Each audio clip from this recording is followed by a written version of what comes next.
Welcome back to the Pearls and Pearls podcast. I'm your host, Peta-Kay, also known as Your Finance PT on all my social media handles. Now, this episode was actually inspired by a video that I did on TikTok some time ago, where I shared a video discussing the two extremes that I found as a finance coach with people who have grown up in low-income households and how that's impacted on how they manage their finances in their adult life. So in today's episode, I'm going to speak about some factors that I found that affects client spending habits that have come from their childhood.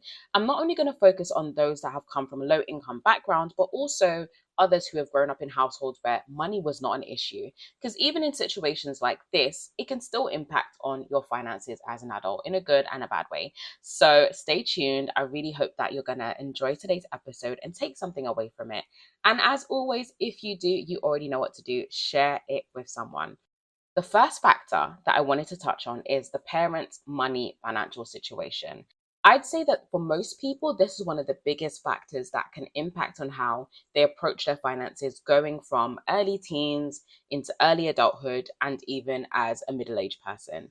I think a lot of the times there's so many direct and indirect lessons and things that we observe from our parents' financial situation that we can also emulate in our own lives. For example, for clients that I've had that grew up in low income households where finances was an issue or it was a struggle to maybe make ends meet or even to be able to do things like going on holidays or school trips. One of the things I found from clients who grew up in those sort of situations is that in adulthood, they can either go from one extreme to another. So, one extreme that I've seen is they start to spend in a way that allows them to make up for things they never had in childhood. So, if they couldn't go on holiday as a child, in adulthood, they are flying out, whether or not they can afford it. So, there's one extreme of where it's almost like you're trying to make up for what you didn't have in adulthood. So things that you weren't able to do or buy, or maybe places you weren't able to shop, or things you weren't able to have because money was an issue. Once you start getting your own money, it's almost like you're trying to make up for those things that you felt that you lacked. And I think sometimes it's a conscious thing where you're thinking, do you know what? I'm making up for what I've lost, or it's almost like I'm going to treat myself the way that I wasn't able to be treated as a child. Or sometimes it's literally just a subconscious way of thinking and navigating life that you don't even realize you're doing it. And this is one of the things I found that's one extreme. However, there's another extreme I found in some clients where they go from the extreme of, I never had money as a child growing up. So now as an adult, they hoard the money that they have. So they are someone that they really do prioritize savings, but sometimes to the point where if there's things that they need for themselves, they will really think about whether they want to spend that money. They find it very difficult to spend money on themselves simply because they have this fear of running out of money or going back to poverty in the way they had it as a child. So it's like that fear and that financial trauma that they went through as a child has caused them to become really afraid of having that same pattern repeat itself in adulthood. And it's just caused this essentially a trauma financial response, if I could put it that way, to where now that the way that they're navigating their finances is from a place of fear, scarcity. They have this idea the money's going to run out. I don't want to go back to that lifestyle. And as a result, they find it difficult to really have a balance in their spending. So they may focus on saving, which is great. It's good to save, right? But at the same time, they would find it difficult to invest in experiences or even spending money on themselves if they think that if they don't see the value in what they're spending, essentially. So those are the two extremes I found. However, I have found clients where they have a bit more of a balance in it, to where, yes, they may be the serial treat, let me treat myself kind of person. But at the same time, they would focus on saving and they do have goals to build better financial foundations for themselves than maybe what they had in childhood. So those are two extremes I've seen. But at the same time, for those that I've seen that have grown up in households where money wasn't an issue, a lot of the time coming into adulthood, their perspective is a lot more different in the sense of money isn't really something that they specifically worry about. And as a result, sometimes they kind of take this approach of kind of going with the flow, because there's always this idea in the back of their mind that, it's going to be fine, things will work together, they'll figure it out. So sometimes, because they've never really had to struggle for money, they have a bit more of a nonchalant attitude when it comes to how they manage their money, because they've always had money, so they've not really been taught the value of it. However, I've also seen people where they have had the value of money. They've been taught those direct lessons, which is the second factor I want to talk about. So, direct and indirect lessons taught by parents. So, this is also something that really does have a huge impact. Some of the clients that I've had, I always ask the question of what were some of the lessons that you learned about money growing up, whether it's direct or indirect. And it's always interesting to find and hear some of the things that people say. For some people, and what I do find is that those that grew up in households where they never necessarily struggled for money, financially, they were good. In those households, they tend to have had direct conversations with their parents about money. They spoke to them directly about savings, the importance of building their credit. And I find that in households like that, they were taught a lot more about finances and financial literacy. So they had a much better start as far as their knowledge of finances. But sometimes other factors in life got in the way, or they got to a stage where they just needed some help to get to the next level in their finances. However, I've also found that for some people in their households, money was never a conversation. It was just something that you knew that it was an issue, but it was never directly discussed. A lot of the times, the most significant lessons are the ones that are not directly spoken about. It's just when you've observed certain things. So maybe you've observed your parents not opening certain letters, or being quite anxious or fearful about knocks on the door or certain letters or certain phone calls. And I think as a child, you might not necessarily understand what's going on, but you can sense when there's tension in your household. You can sense when your parents are worried or they're stressed. You know, they may not say it because, again, as a parent, you don't want to worry your child. You don't want to give them adult problems, but sometimes they can still feel the impact of what's going on in their household. So that's another factor that really does impact people a lot. And I think if you're listening right now and you are a parent or you want to be a parent in the future, it's so important to really think about what are some of the lessons I want to teach my child when it comes to money? Because we live in a very expensive society, and we need money. Even if you're someone that you just want to have a very simple lifestyle, even a simple lifestyle requires money. We need money to survive. We need money to cover our basic needs.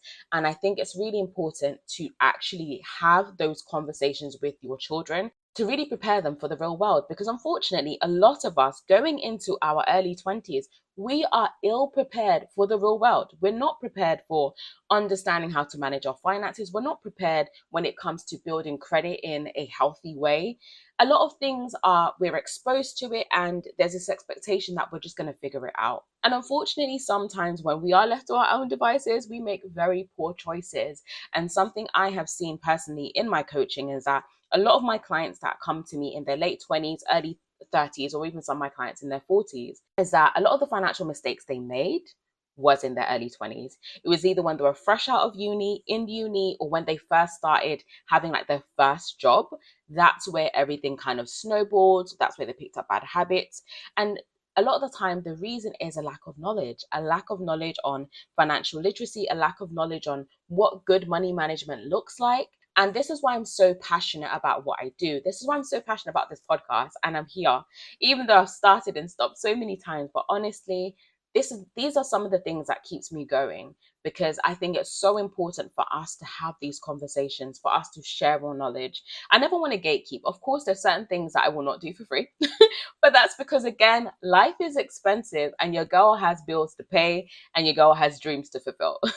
But essentially, I just think it's important for us to have these conversations with our children. So if you plan on having children in the future, or you have children in your life, whether it's nieces, nephews, cousins, friends of your children's friends, your children's friends, if you are in a sphere of influence when it comes to children, honestly, there's so much you can teach them. There's so much value, even if it's teaching them from your mistakes.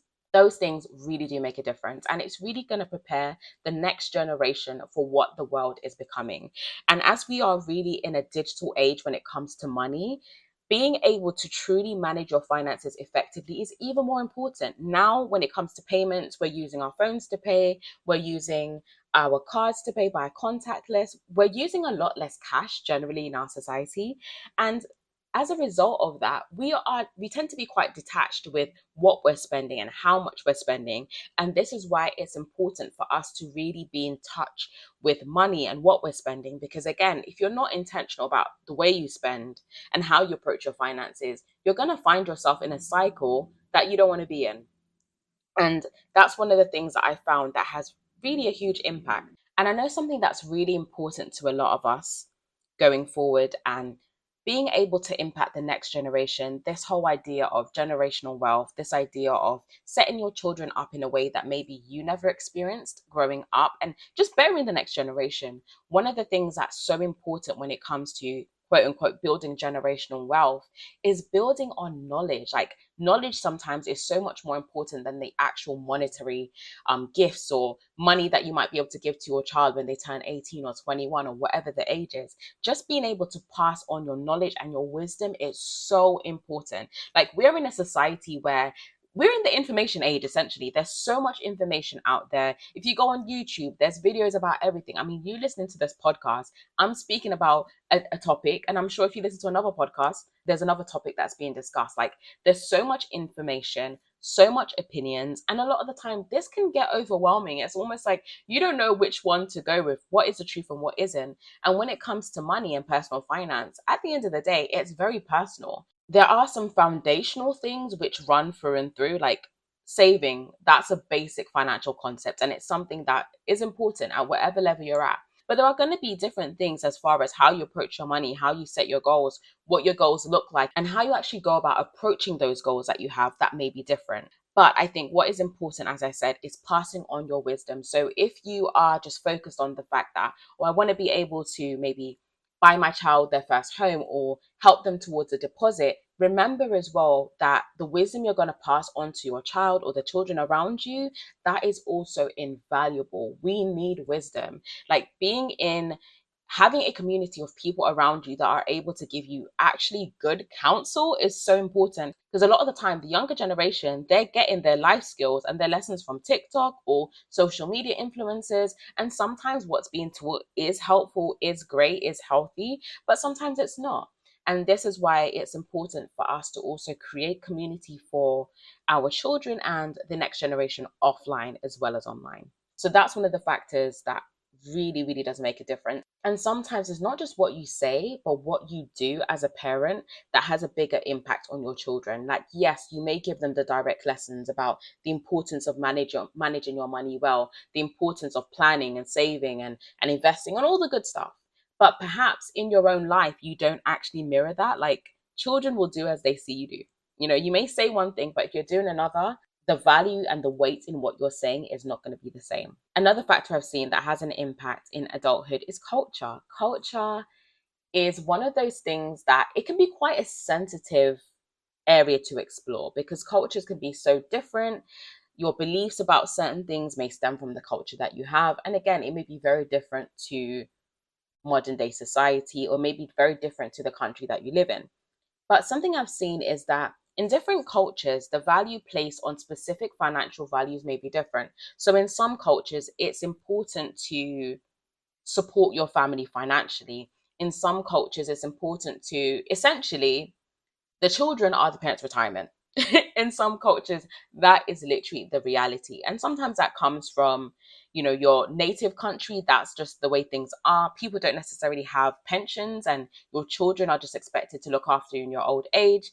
And I think if you're bringing that idea and value into somewhere like the Western world, where it's so expensive, and the reality is some people aren't even able to look after themselves, let alone financially support their family, it can be quite difficult. I've seen situations with clients where in their culture, this is something that they believe in, this is really important, and they have struggled financially because they have family members back home that they have to support, or they have parents that are getting older and they need to support them financially, and they're not in that point in their career where they can easily do that, because either they already have children themselves or they have other financial responsibilities. And it's really tough. It really is very tough. And as I said, it's such a sensitive area. And for me personally, I do think it's important to support your family. But at the same time, there has to be a line, and there has to be a boundary that you set for yourself where if you can't afford to support them, you got to say no. And I know it's easier said than done, but I've seen how much stress and anxiety and even debt that people have gotten themselves into because they've been supporting their family beyond their means. And I think if you are in a situation like that, it's really important to have those conversations. I know that some people are not going to be open to it. And sometimes there is the expectation, especially if maybe if you're the oldest sibling or you're the oldest son, or you're the married one or whatever. The expectations can run through and through. But if there is an expectation that you are to maybe have certain financial responsibilities and you can't do it, you need to speak about it. You need to say. And if it's not received well, unfortunately, sometimes you're going to need to make some difficult decisions. But don't support people to your detriment. Don't allow the support you're trying to give to someone to literally put you in debt or to put you in financial hardship. Because at the end of the day, if you can't help yourself and you helping that person is actually harming you, it doesn't make sense. But culture is definitely one of those things. But also in a positive side, I've seen where some cultures, the concepts of working hard and maybe having more of an entrepreneurial mindset as far as how you approach your career or even business, or the idea of having multiple streams of income. In some cultures I've seen where that belief has been prevalent, it's positively affected people in how they've navigated their finances. So I've seen people where that's been their culture, that's been the kind of mindset that's been embedded into them. And as a result, in their early 20s or early 30s, they've been able to secure investment properties, or they've used opportunities where they lived at home to help them to buy their first investment property or to start investing. So sometimes having that culture and that knowledge really does have a positive impact as well. It's not always a negative thing, but sometimes it actually can have a positive impact as well. Now, what I want you to think about is, what are some of the money lessons that you learned growing up? Whether they were, like I said, direct lessons that your parents sat you down and spoke to you about. So maybe when you got your first job, they may have given you some advice about how to navigate the world of work or how to maybe spend your first paycheck. If you had conversations like that with your parents, I want you to think about it, or whoever it was that looked after you growing up. But also, what are some of the indirect lessons you learned? So maybe things that you observed from your parents, experiences that they went through. Maybe you experienced your parents going bankrupt, or maybe you experienced growing up in a single parent household, or growing up in a household that was on a low income, or grew up in a household where your parents did very well financially. What were some of the experiences you had as a child? And what were the lessons you learned from that? And then I want you to reflect on how you are managing your finances now, whether you feel it's good or bad or in between. Can you make any connections? Can you connect any of the things that you learned as a child with some of the behaviors that you have? Or even comparing yourself to your parents? Are there similarities with how you tackle your finances, with how they tackle their finances? And I think it's just really important because sometimes we do certain habits, we have certain patterns, and we don't really realize why we have it because we don't necessarily take the time and space to really think about it. But I think it's important, if you do want to manage your money effectively, whatever that looks like to you, to be intentional about rewiring your thinking when it comes to your finances. Managing your money doesn't have to be hard, it doesn't have to be a source of anxiety. Even if you feel like I'm bad with money or I'm great with money, wherever you are right now, there is always room for growth and always room for improvement. I'm a finance coach, I'm a qualified financial advisor. However, there is still things for me to learn. There are still areas of my finances that I'm working on getting better. I'm not perfect. There's things for me to work on as well. And I think no matter where you are in life, there is always room for you to grow.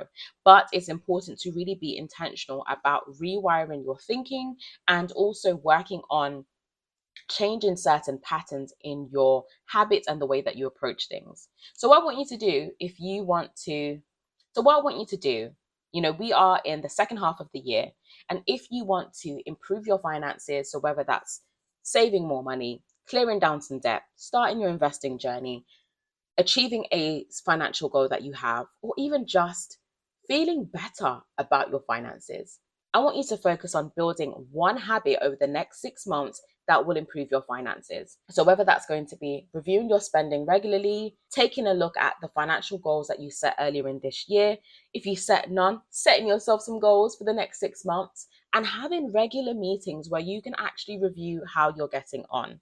Or maybe what you're going to do is, especially if you've got a big birthday or a significant birthday or something you want to celebrate coming up, maybe you can even work towards that project. So maybe saving some money for yourself towards that thing that you want to celebrate. So maybe it is a big birthday or it is that holiday that you want to take.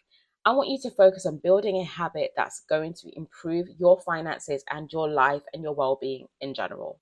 If you're listening on Spotify, I do have a poll, so please engage.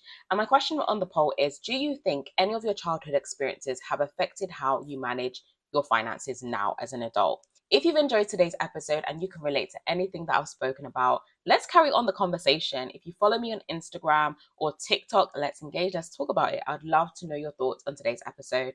And if there's anything you've listened to today that you can resonate with and you say, do you know what? I've identified some habits that I have and I do want to take control of my finances. I'm tired of repeating the same patterns, or I have goals and I just don't know how I'm going to be able to achieve those goals.